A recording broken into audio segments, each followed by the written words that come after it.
28 minutes after 6 o'clock. Welcome back to First Up. It is Monday, 26 September. Thank you so much for joining us this morning. In our first segment this morning, we focus on the issues related to new information as delivered by Finance Minister Winston Dukaran about the investors and policyholders related to the Clico issue. Our guest is the chairman of the Clico policyholders group, Peter Primel. Welcome back. Thank you for joining us this morning. Thanks for joining us. We're glad you beat the traffic this morning. Yes, a pleasant good morning to you, Paul and Jessie May, and as usual to all the Clico policyholders out there. Well, last time we spoke to you via the telephone, you were going into a meeting supposedly last Monday, I do believe, with the finance minister. What is the outcome of that meeting in terms of information, new information that you may have garnered? Okay, well, first of all, the purpose of that meeting was to really get some clarification on what the revised offer of the Minister of Finance is. And unfortunately, the substantive Minister of Finance, Mr. Winston Dukaran, was out of the country on government business at the time. And the acting Minister of Finance, Mr. Vasan Bharat, he very graciously acceded to our request for a meeting. That meeting was very cordial and productive, I must say. We discussed a wide range of issues relative to the revised offer, but there are some issues that Mr. Bharat would not have been able to nail down for us, and as a result we have asked for a follow-up meeting with Mr. Dukaran. Two of the important issues that were clarified coming out of that meeting was the whole question of when is the rollout of this revised offer going to take place.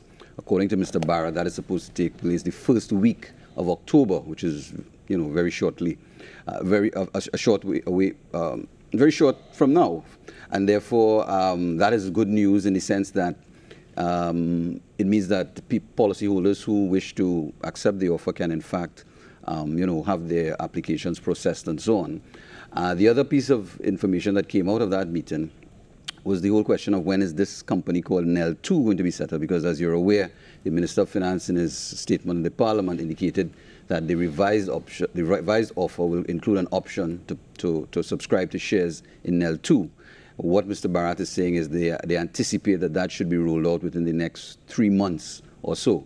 So those are two important bits of information that I felt came out of that meeting. The other issues, as I said, we will still have to meet with the substantive minister to have those resolved. What are those issues when you meet with Minister Dukaran that you still want clarified? Well, before I get into that, I think I should probably give your audience, in terms of your viewers and listeners, an idea of what our understanding of the offer, the revised offer is, because our concerns and the areas for clarification emanate from what we understand the offer to be. Now, what we understand is that the minister is saying that the government is going to pay $75,000 upfront as an upfront cash payment. Mm-hmm. And then the balance that is due to you is going to be paid in the form of bonds, zero interest bonds from year 1 to year 20. Now, these bonds are going to mature sequentially. And therefore, what is happening is that and let me just also say that according to the Minister of Finance, these bonds are going to be issued electronically. So you're not going to get any paper certificates. And that is the way the modern world does business. They don't deal with, it's a paperless system, essentially. It's going to be done via an electronic ledger account, so that you're going to be debited and credited as those bonds either mature or as you sell those bonds. The other thing he said is that the bonds are going to be issued in denominations of $1,000. So in the event that, let's say, you had a policy of $555,000, when you $555,000 and $555,000 and $500. You can divide 555,000, beautifully by 1,000, but you'll end up with 500 over 1,000. Those fractions are going to be paid along with the $75,000 in cash. So any fractions are going to be added on to that $75,000 cash payment. The other issue there is, are these payments going to be made per policyholder or per policy contract? The understanding is that it's going to be paid per policy contract. So an example is that you may have more than one policy. So Paul, you may have like 2 or 3 different policies. Your $75,000 is going to be based on each one of those policies. So if you had 3 policies, you would get $75,000 on the first, $75,000 on the second, $75,000 on the third. And then the balance you will get in the form of bonds. So what the minister is saying, or what we understand him to be saying, is that the first 10 years of those bonds, year 1 to year 10, he has had discussions and with the Bankers Association, and they have more or less agreed to pay 80 cents on the dollar. And that means that the first 10 years, you can get 80% of the first 10 years of the face value of those bonds. The second 10 years, what he's saying is that the banks are saying that, look, the best we can do on that is 40 cents on the dollar, which is really unacceptable to anybody. And therefore, he has come up with an option to convert the face value or nominal value of those bonds into shares in a company that is going to be established called NEL2. Now, NEL2 is, we are not quite sure, and those things have to be clarified by Mr. Dukran. What would be the nature of the NEL2 company? Would it be an investment holding company, or would it be an investment trust company? Now, I wouldn't have the time to go into the differences between those two vehicles on your program, but suffice it to say they have tax implications vis-a-vis whichever one they decide to go with. My own estimation is that it would have to be an investment holding company, because an investment trust company, you cannot have, the predominant asset will be in this NEL2, the Republic Bank shares. So it is very unlikely that, based on the legislative framework, that you would be able to set up an investment trust company. So it would have to be an investment holding company. Now, having said that, I just made the point that the assets that are going to be placed in NEL2 would be essentially, if not solely, Republic Bank shares. Now, these Republic Bank shares were formerly owned by Clico. These are the same shares that would have been held in the statutory fund of Clico. And what is happening is that they are just moving them across. They're transferring them from the statutory fund into this NEL2 company. Obviously, they may have to have more than just those shares that were held by Clico. They may also have to transfer the shares that were held by CLF, CL Financial, in order to make up the value that you can convert your bonds into shares. Now, the value of remember, the value of the face value of those bonds from year 11 to year 20 would be something around to the tune of about $5 billion. So you must have sufficient assets in NEL2 to allow people to convert the face value of those bonds. When they become mature? When they become, well, no, not available. Available at the time they opt for NEL2. And therefore, that is why, they would have to work out where they're getting the Republic Bank shares from. So the point is, having converted from the face value of your bonds for year 11 to year 20 into NEL2 shares, there are two issues that arise. There's the upside potential of that investment, because it will be an investment, and then there's the downside risk of that investment. Let me deal with the downside risk. The downside risk is that at the point in time that you convert from NEL2 into, from the face value of your bonds into NEL2 shares, you will have to have a price at that particular point in time that you will be converting at. So let's say right now the price of Republic Bank shares are at $93. And let's say that the NEL2 shares are going to be issued at $92 to equate to the price of the Republic Bank shares. When you convert at $92, if the price of the Republic Bank shares fall between now and whenever they are listed, because they're supposed to be listed on the Trinidad and Tobago Stock Exchange, where you will be able to trade them, you'll be able to sell them and get cash. If the price of those shares fall between the time you opt to convert and when they are finally listed, then you stand to lose, because you'll have a capital depreciation. You'd lose on the capital value of your shares. And let me just deal with that. From where I sit, and given my experience and expertise in these matters, it is very unlikely that the price of Republic Bank shares will fall between whenever you decide to convert and whenever those shares are issued. Are listed on the stock exchange, which they anticipate should take, as I say, between 3 and possibly, and if you push it back a little bit, let's say between 3 to 6 months. The reason I'm saying that is because, as you all would recall, Republic Bank shares for their third quarter, they made something like over $800 million in profits, after-tax profits. Their financial year is due to end on the 30th of September 2011. My own estimation is that they're going to do over $1 billion in after-tax profits at the end of September. They paid dividends twice for the year, a half-year dividend and a final dividend. And therefore, the price of a share on the stock market is a function of the performance of the company, is a function of the earnings of the company. And Republic Bank has been very stable and their value appreciating significantly. Yes, but I'm saying that doesn't happen by magic. That happens as a result of the earnings. In other words, there's a term called the price-earnings ratio, which really is the price of the share relative to the earnings of the company. Now, when that price-earning ratio right now, the Republic Bank is around 14 times earnings, so their price is 14 times the earnings that they do. As the earnings go up, it means the price-earnings ratio goes down, and therefore it opens the door for capital appreciation on the price of Republic Bank shares. So my own estimation is that between now and whenever those results come out, you may very well see an appreciation in the price of the Republic Bank shares. And as the performance of Republic Bank increases as you go forward, then the price of those Republic Bank shares are also going to go up. And I also want to remind you and your listening and viewing public that Republic Bank was carrying a lot of toxic loans on their books as a result of the Clico issue. They have been very conservative and very prudent in the way they have been writing down those loans. And writing down meaning that they have been applying those loans to their P&L, which means that their earnings were depressed for about maybe a year and a half ago. And they have now more or less cleaned up their balance sheet. So they've managed the situation quite prudently. They have managed it. So in other words, in terms of the downside risk, I'm saying that is very unlikely to be an issue going forward. Mm. What is of issue is the upside potential, because there is serious upside potential on that investment, because, as I said, as the price of the Republic Bank shares go up, the price of the NEL share will also go up, and therefore your ability to have a capital gain when you decide to sell those shares is very real. Additionally, you will be able to get dividend income, because the dividends from the Republic Bank will now accrue to the policyholders who would have converted into that NEL too. So there's a lot of upside potential, and there's very little downside. So the offer on the face of it, once we get all those issues clarified, seems to be a very attractive offer. In terms of NEL 2, has there been any offering of a prospectus yet? Or how long, what sort of a window are we looking at before one is actually handed to investors, before they sign on the dotted line? I'm glad you asked that question, Jessamy.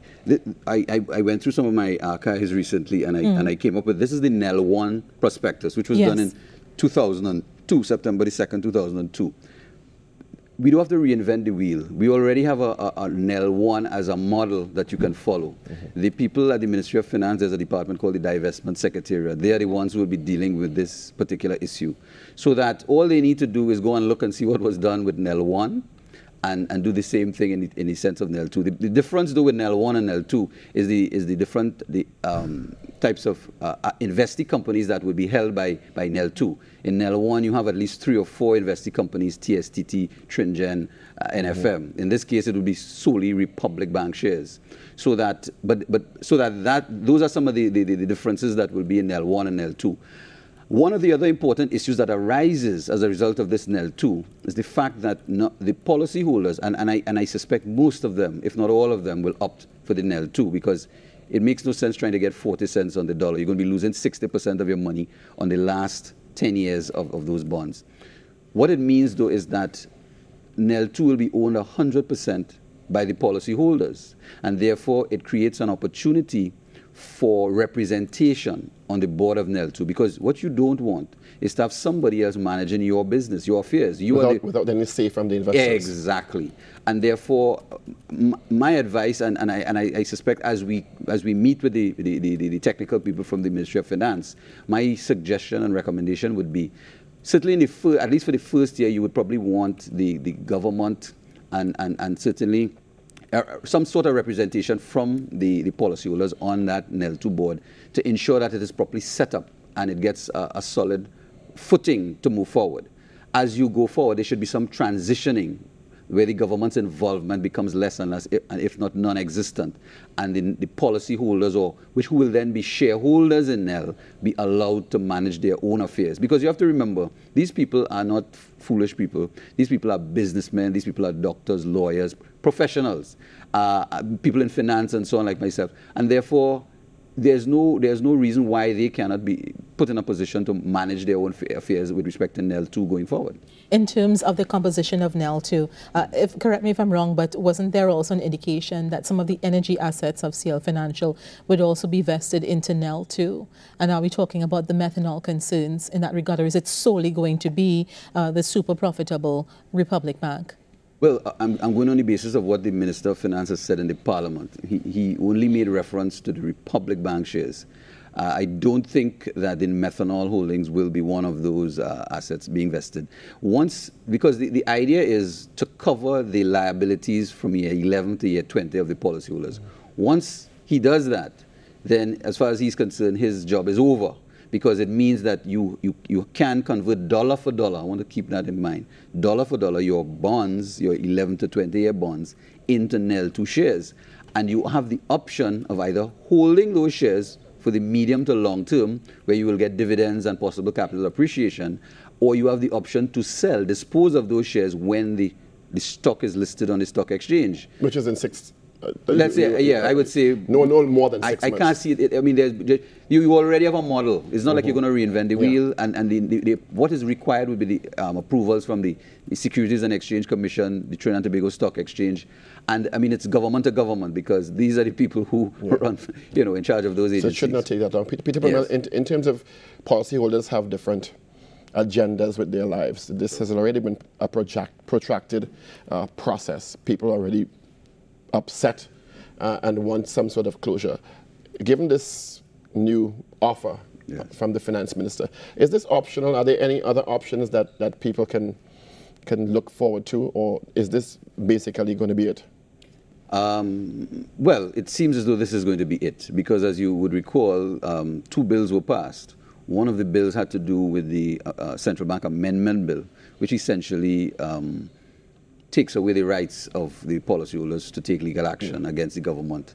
There are arguments, for and against that. One school of thought is that it is a necessary evil, in the sense that it was done because there are, quite apart from the policyholders taking legal action, you could also have the creditors, talking about the banks and other institutions that Clico and CL Financial do business with, also taking legal action to the detriment of the policyholders. That is one school of thought. There's another school of thought that says it was done to ensure that this particular offer goes through. Whichever way you come down, I think the issue here is what is the offer? Is it something that is in your best interest? Is it something that is not? Having made that assessment, you will then make a decision as to which way you want to go. But the reality is where we are in a situation where you can't take legal action at this point in time. Legal action is off the table. There's one form of legal action that you can take, but that is going to be a long-winded and a very tedious process, in the sense that you can challenge the constitutionality of the very legislation that has been enacted to prevent you from taking legal action. And in order to do that, the hurdle that you would have to cross, once you would have gone that route, is that you would have to establish that the offer or what is being done is not reasonably justifiable in a society that has a proper respect for the rights and freedoms of the individual. And remember, some of the arguments being put forward for the reason for taking that kind of draconian action is that if there was a fire sale or if there was a liquidation of Clico, it would have resulted in contagion effects, which means it would have spread to other financial institutions in the financial sector. You would have also had systemic risk, and the entire financial system would have been under threat and possibly collapsed. Now, those are very serious issues. They affect everybody. I mean, we all have to live here as part of Trinidad and Tobago. And I can't see a judge in his right mind saying, look, I am going to second guess whether that was going to take place, particularly when you have people with the expertise of the governor of the central bank, Ministry of Finance people and so on, making that kind of case. So I'm saying while that is an option, it is a very remote option in my humble opinion. And I think what we have to do is really look at what is on the table, make sure that it works for us. And I think if it is properly tweaked and structured, it can in fact work to the benefit of the policyholders. Okay, we've got to take a quick break, but we will continue our discussion with Peter Pamel, Chairman of the Clico Policy Holders Group. Right after this break. Don't go far, First Step continues.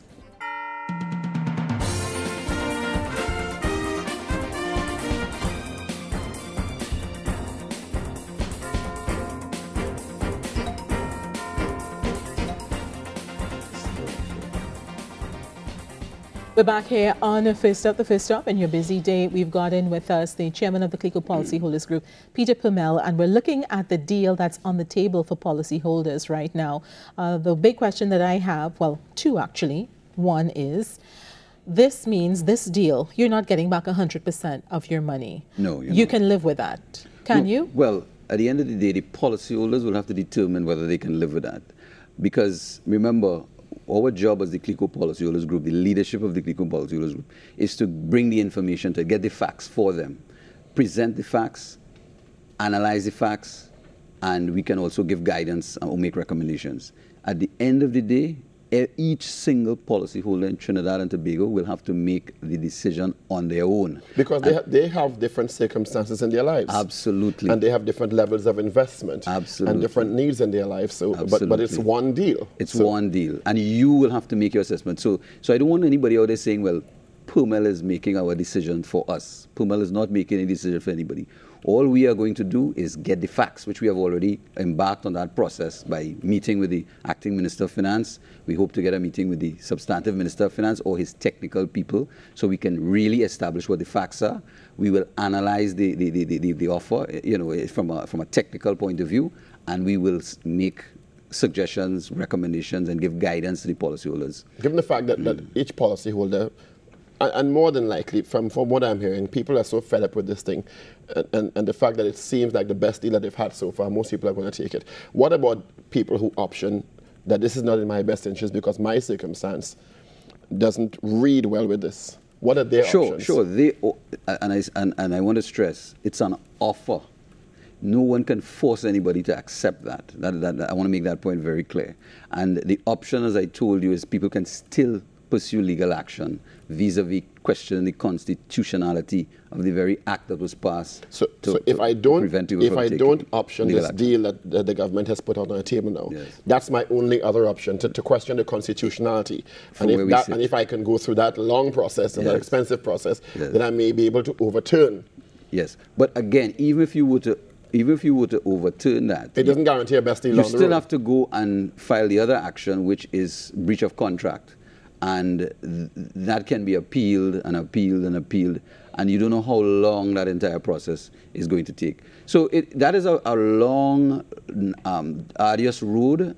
There are no guarantees on that road. Nobody can guarantee you that you will be successful at the end of the day, because we're dealing with a lot of unknowns. Nobody knows right now whether Clico is going to be around next 2 years. Suppose the government decides, okay, we have dealt with the EFPA portfolio. Let us now break up the company and sell off the traditional policies to X, Y, and Z insurance company. Where does that leave you? What action are you going to take against Clico when it doesn't exist? You understand? So there are a lot of... So really and truly, you really, in a kind of roundabout way, you really have very limited options. You've been a rock and a very, very hard place. You need to really, in a sober and very, deliberate manner, consider what is being offered to you, see if it can work, and if it can work, then try to see how you can, work it in your situation. And you made a very important point, Paul. Everybody is in a different situation. There are people who are owing the bank money, who may stand to lose their homes, their cars, and what have you. They are paying interest on this money, and every day that this matter drags on, it is costing them. Apart from those people who may just have a policy holding it, it's not going to be as bad, the situation is going to be bad on them, but those other people, you have all kinds of different permutation combinations of hardships that people are facing. So as I said, each person will have to make that judgment call, and that is one of the, I feel, that's one of the good things about this, unlike in the trade union movement where people sign on behalf of a group of people. We don't have to do that. We don't have that responsibility. Our responsibility is to get the information, get the facts, do the analysis, make our recommendations or give guidance and so on, but the people will have to take that decision on their own. And one of the things I want to stress, we will at all times be consulting with our membership. Nobody's going to make any decision or make any pronouncement whether we are going to it's good, bad, or indifferent. So far, I haven't said anything like that on your program. All I've said so far is we want to get the facts, we We want to do a proper analysis of those facts, and we will make the appropriate recommendations at the appropriate We're going to time. ask you to stay over the hour. Sure. But we have to take a break for news and, of course, hopefully field some telephone calls as well. Okay. We're with Peter Premier. We'll take a break for the news with Vani Singh and come back with more. This is First Up on CTV.